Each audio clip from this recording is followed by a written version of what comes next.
full Chevrolet stamp stretched across the blacked-out grille on a mid-sized truck with mud terrain tires and a factory roll bar behind the cab. Ford never saw this coming.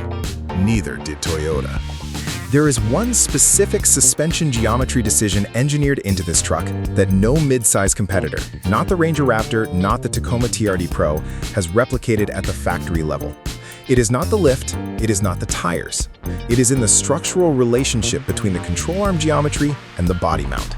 And I'll give you the full explanation before this video ends. It only makes sense once you've seen the complete package. On the $72,000 question, my answer depends entirely on what you're replacing. If you're stepping out of a standard Colorado ZR2, the math works differently than if you're cross-shopping a Ranger Raptor. Two different buyers, two different verdicts. We're walking the exterior front to rear, going inside this cabin, which will genuinely surprise you for a mid-sized truck, and covering what this powertrain actually delivers on a trail, not just a dyno sheet. And before we get to the verdict, I'll tell you where this program started, because the Colorado X2 brief did not come out of a standard Chevy product planning cycle. What triggered it will change how you read every decision in this truck. Everyone is looking at the fender flares. They're blacked out and chunky, and they add real track width. I understand the focus, but that's not the engineering story here. The engineering story is the red recovery hook visible at the front lower bumper, not because it's a hook, but because of what its location signals about the front subframe design. That hook is integrated directly into the structural subframe member, not bolted to the bumper skin. It means the toe point load transfers into the frame rail rather than the sheet metal, which is how you design for actual recovery loads rather than marketing recovery loads. The Ranger Raptor's recovery points are bumper mounted. Under a 10,000-pound extraction pole, that is a meaningful structural difference. Speculative tech number 1. Integrated frame recovery architecture. The front subframe extends beyond the bumper line to mount the recovery point directly to the main frame rail rather than the bumper assembly. The engineering logic is that mid-sized trucks used for genuine off-road recovery, not just trail driving, generate extraction forces that bumper-mounted hooks cannot safely handle without deformation. What it closes? The structural failure mode that turns a $70,000 truck into a body shop visit during a real backcountry extraction. Step inside, because what Chevy built in this cabin does not belong in a mid-sized truck at this price point by any prior expectation. The seats use a combination of dark charcoal leather on the outer bolsters with Alcantara suede on the seat face and cushion center. You can see the texture change clearly, and there's a thin blue accent stitching line at the material transition. The closest comparison in this segment is the Ford Ranger Raptor's Recaro-style seats, and the Colorado X2 matches the Raptor on lateral support while adding the Alcantara face material that the Raptor does not offer at any trim level. The dual-screen infotainment stack, upper navigation screen plus lower off-road vehicle monitoring screen is correct for this truck's target driver. The lower screen shows real-time suspension articulation, diff lock status, and terrain mode in one glance, keeping the navigation map visible simultaneously on the upper screen. The Tacoma TRD Pro puts terrain information on the same screen as navigation, forcing the driver to switch views, which is the wrong call when you're on a technical off-road trail and need both at once. Speculative tech number 2. Off-road mode HUD. When a trail mode is engaged, the lower infotainment screen switches to a full-width vehicle dynamics display, showing suspension travel at each corner, steering angle, and pitch roll data simultaneously. The engineering reasoning is that a driver in a technical off-road situation needs terrain data without lifting their eyes from the trail line. What it solves? The cockpit attention split that causes most trail damage. The driver checks a screen, loses the trail, and the front wheel finds the thing they were trying to avoid. Missed the mark.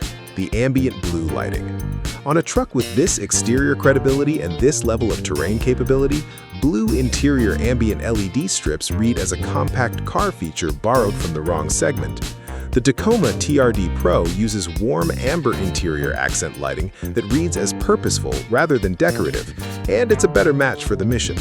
The exterior walkthrough is where the competitive brief that built this truck becomes completely visible in the hardware. Here's what I know about where this program actually started. The Colorado X2 brief was reportedly triggered by a single competitive event, the Ford Ranger Raptor's U.S. market launch in 2023, which immediately attracted conquest buyers from the Colorado ZR2. Specifically, the 38 to 52-year-old buyer who wanted a factory-built performance midsize truck with genuine trail capability, not a dealer-modified one. The brief wasn't, "Build a better ZR2."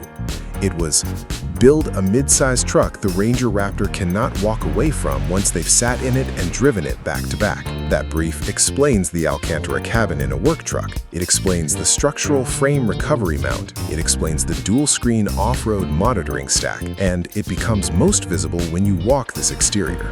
Front to rear. The front bumper is a full replacement unit with a structural recovery mount integrated at the lower frame rail, functional under real extraction load. The fender flares are blacked out squarish in profile, adding approximately 2 to 2.5 inches per side, a wider track than any factory midsize truck currently in production. The wheels are black multi-spoke alloys at an estimated 18 inches, wrapped in aggressive mud terrain tires with a significant sidewall height, the correct spec for a truck that will actually use the suspension travel this body height suggests. The ride height sits approximately 3 to 4 inches above ZR2 stock, confirmed by the wheel arch gap and the ground clearance visible in the front three-quarter profile. The rear carries a full-width horizontal LED taillight bar, a factory-integrated sport bar behind the cab in black, dual exhaust tips in the rear bumper, and the Chevrolet lettered tailgate with the X2 badge at lower right. Every hardware element here, the recovery mount, the wider flares, the mud terrain spec, is a load path decision, not a styling exercise. And that's exactly why this design will still look correct in 7 years. Now, what's under the hood that justifies the ride height and the rubber? Engine. Turbocharged 2.7-liter four-cylinder, 310 horsepower, 390 foot-pounds of torque, 8-speed automatic, 4-wheel drive with 2-speed transfer case. In real operating conditions on a technical trail, 390 foot-pounds of torque at low RPM means the kind of low-speed pulling authority that makes steep technical climbs feel manageable, which is the operating condition that matters for this truck's actual mission. Speculative tech number 3. Predictive suspension preload. GPS topography data, combined with forward-facing camera terrain mapping, pre-positions the shock absorber damping rates for detected trail features approximately 2 seconds before impact. The specific gap it closes, the Ranger Raptor's reactive suspension behavior on rock transitions, where the Raptor's Fox shocks respond after contact rather than anticipating it, the moment where the cab pitches and the driver loses trail line confidence. What it eliminates? The reactive correction cycle that slows trail pace and increases fatigue on extended technical routes. Against the Ford Ranger Raptor at $62,000 to $68,000, the Colorado X2 closes the gap on interior material execution decisively and exceeds it on structural recovery hardware. The Raptor wins on brand performance heritage and Fox shock tuning refinement for high-speed desert running. Against the Toyota Tacoma TRD Pro at $56,000 to $60,000, the Colorado X2 delivers a substantially more advanced tech stack and superior interior finish, while the TRD Pro holds the advantage on long-term powertrain reliability data. The engineering case is made. The ownership financial argument comes next. Now, here's what I actually think, completely straightforward. Chevy built this truck because Ford's Ranger Raptor was taking ZR2 buyers. Trace that brief through every decision: the structural frame recovery mount closing the Raptor's bumper mount vulnerability, the Alcantara cabin exceeding the Raptor's interior at a price point the TRD Pro can't reach, the dual-screen off-road monitoring stack giving the driver more simultaneous terrain information than either competitor offers, and every decision reads as one coherent answer to the specific question of why a qualified buyer would choose the Raptor over a Colorado. The unresolved question is whether this buyer is primarily choosing based on what the truck can do on a trail or on what the truck says about them in a parking lot. Those are different people, and the answer changes the verdict. This configuration is expected to price between $69,000 and $74,000 depending on options. The Ford Ranger Raptor lands between $62,000 and $68,000, which delivers more refined high-speed desert suspension tuning from Fox and stronger off-road brand heritage, but does not match the Colorado ATO on structural recovery hardware or interior material execution.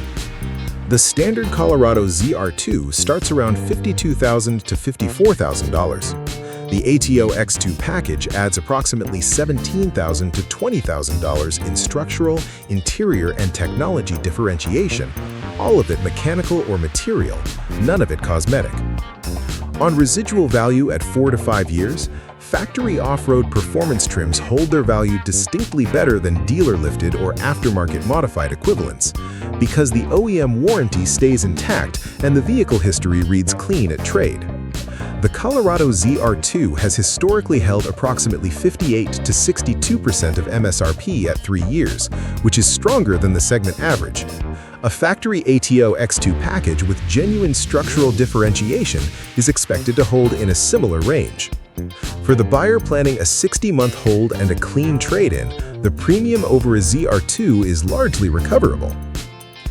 If you're putting this truck on technical trails and doing genuine backcountry recovery work, the ATO X2's structural frame mount and predictive suspension spec make this the most coherent factory off-road package in the midsize class at this price. If high-speed desert running and Ford Raptor brand recognition are the primary requirements, the Ranger Raptor gives you more of both at $5,000 to $7,000 less. What earns the ATO X2 its premium is not the horsepower and not the wheel size. It's the structural integrity of the recovery architecture paired with the interior execution, a truck that works as hard as it looks at both ends of the price range and both ends of the trail. That Chevrolet stamp across the grille we opened with, now you know it's not branding. It's a declaration from a program that was built specifically to make a Ranger Raptor buyer stop, turn around, and reconsider everything they thought they'd already decided. I genuinely love your perspective on this. If you've owned a Ranger Raptor or put real trail miles on a Tacoma TRD Pro, was the Fox suspension the thing that actually made the difference on technical terrain? Or did the interior and tech package matter more than you expected once you were past the first 500 miles? $72,000 for this Colorado X2, or $65,000 for the Ranger Raptor. Drop your call below. Next video, we're putting the Colorado X2 directly against the Tacoma TRD Pro on the trail metrics that actually determine which truck you want at mile 200 of a backcountry route. Subscribe so you don't miss it.